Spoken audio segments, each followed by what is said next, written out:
The Jailer's relentless beast, the Tarragrue, has stalked the halls of Torghast since its first spire was raised. Countless victims have felt their souls trampled to ash by this monstrosity, which now awaits the mortal champions breaching the threshold of the tower.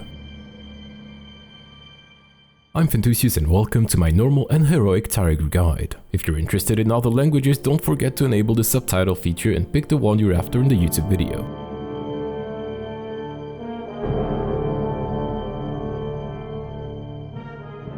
The Tarragrue is the first boss of the 9.1 Sanctum of Domination raid, and it's going to feature an interesting gameplay twist, as you'll have 4 anima powers at your disposal during the encounter. Before you reach the boss, as part of the raid trash, you will encounter 4 lieutenants, which will drop 1 Torghast-style anima orb once they're defeated. Upon interacting with them, you will be given the option to pick 1 out of 3 choices. But be careful, as some will have friendly fire mechanics and might turn out to be deadly during the fight. I do recommend to avoid those unless you plan on trolling your friends. An important power is going to be the ever-beating heart anima power, as you should want 1 player to have it in your raid to help you deal with the boss ability, but we'll get back to that. Keep in mind that it is possible to reset your anima powers and get a chance at new ones by interacting with an anima siphon that you can find near the stairs that lead to the boss. Now, onto the fight itself. The deadliest mechanic of the encounter is going to be Chains of Eternity. The boss will select a target, then, after 8 seconds, will throw chains at him, which will drag the first person hit to his death. Make sure you do not stand between the boss and its target unless you plan to do so. You can deal with this in 3 different ways. You can have the targeted player use an immunity, have a friend use an immunity and stand in front of the targeted player so that he saves him from certain death, or lastly, have a designated chained savior player by having him pick the ever-beating heart anima power, which will make him immune to all stun effects, which in turn will allow him to soak all chains from the boss as he can no longer be dragged. Keep in mind that while that player is now immune to the drag effect, the chain damage will still be there, so keep him at full HP before it happens.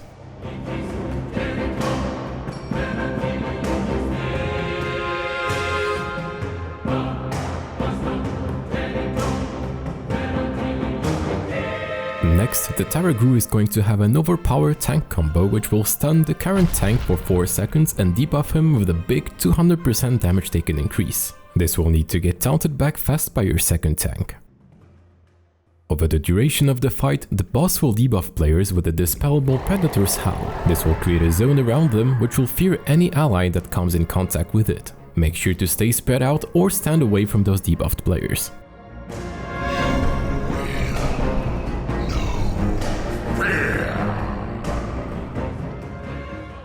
The Tarragrue will also use Grasp of Death, which will apply a 40-second ticking dot damage on several players, which will need to get healed up. This can get particularly deadly if the boss is under the effect of Fury of the Ages, another ability that will make the boss have 5 stacks of an Enrage effect, increasing his haste and damage done by 25% per stack. This will need to either get quickly removed by druids, hunters or rogues, or stolen thanks to the disembodied Mystic Hands anima power, which allows your attacks to steal that effect and apply it to yourself. Once the boss reaches 100 energy, he'll cast Hungering Mists and form several shadowy images that will explode for 50,000 damage once the cast finishes. This is going to be a small intermission where you'll need to run with your allies and hide in safe zones. This is also the part where having the Lumbering Form anima power can become particularly deadly, as you will most likely kill your friends while running. You can, however, counteract that negative effect if you get lucky with your anima choices, as pairing it with the oddly intangible key power would allow you to negate most of this phase's damage, thus being able to ignore the running part and allowing you to keep hitting the boss without putting any of your allies at risk of being trampled.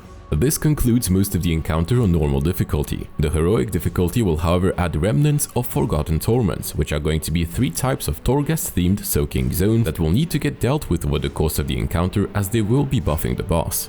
The Soulforger's Fiery one will leave you with a ticking damage over time debuff. The upper reaches will have you take increased physical damage, and the Mortragar will have you take increased magical damage.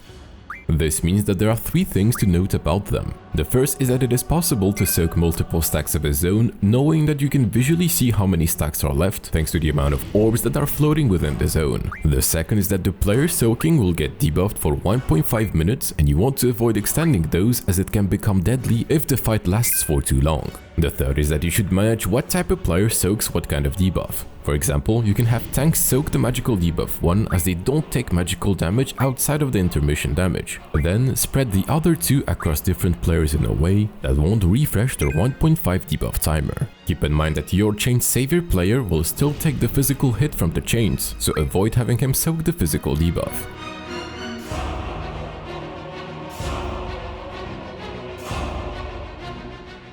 Lastly, on both normal and heroic, once the Tarragu reaches 10% health, he'll begin casting the Jailer's Gaze, which will then remove all anime powers from players and massively buffing the boss. He should then be treated as no longer tankable, as your tank should be trying to kite him away as he's going to be pretty slow. I recommend keeping Bloodlust for that last 10% while you try to finish him before he finishes you.